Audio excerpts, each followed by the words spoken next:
Hello everyone, this is Dr. Monisha Mohan, a cardiac surgeon from Bangalore, and currently I am in the process of pursuing a fellowship in the US. USMLE is a very good exam to write because, according to me, I was personally enjoying the pain of solving the questions because it was expanding my way of critical thinking. Always start with a why.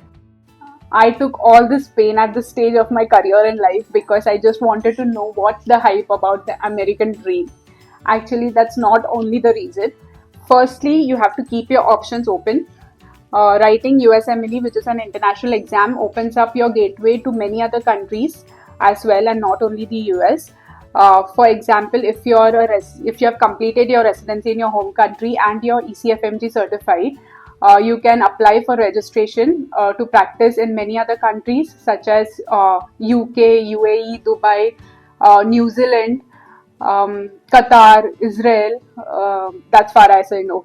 So, for example, if you're ECFMG certified, you can just apply for a registration in the UK and you bypass the first 2 years of training in the UK and you can directly go to a ST3 position. Secondly, my idea of life is to gain skills from practicing in different healthcare systems of the world and also get to travel and gain experiences at the same time while I do open heart surgeries every day.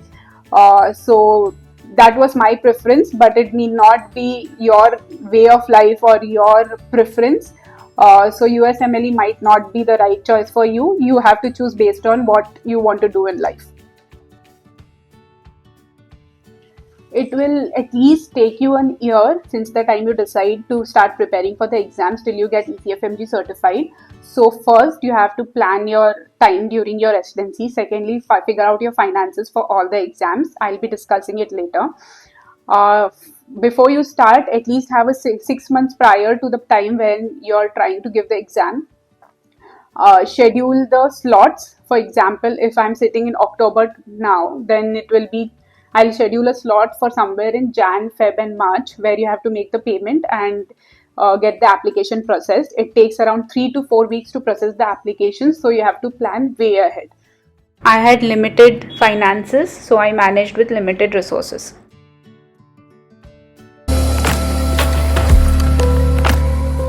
Step 1 will cost you somewhere around 1 lakh rupees. Step 2 is 1 lakh rupees and application fees is around 13,000.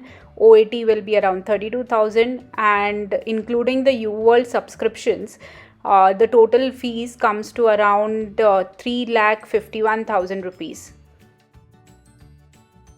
Start with UWorld in the tutor mode. You can either do subject wise or you can do system wise. I preferred system wise as I am showing you here. It made my job easier while revision.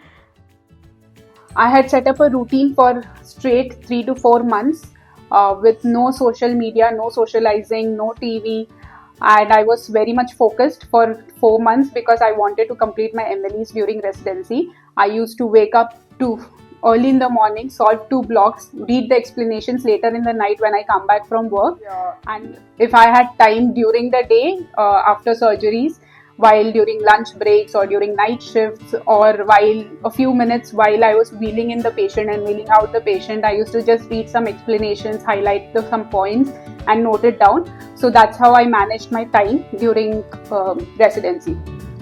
During my 6 years of residency, I wrote my step 2 during my second year of residency and my step 1 during the 4th year of residency when I didn't have much of other things going on pertaining to the residency program.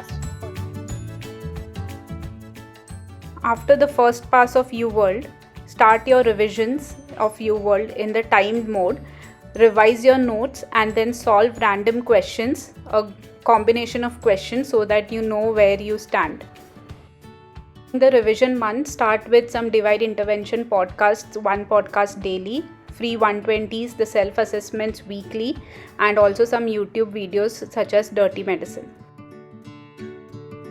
Test. At least 1 week to 10 days before your exam date, take a NBME test so that you know whether you want to write the exam and you're well prepared or you want to reschedule the exam. Secondly, you get your bag ready with some food, water, some medicines if you want, and may importantly your scheduling permit and your ID. Make sure the name on the scheduling permit and the ID is the same. Wear some comfortable clothes, carry a light jacket as the room will be air conditioned and you may feel cold.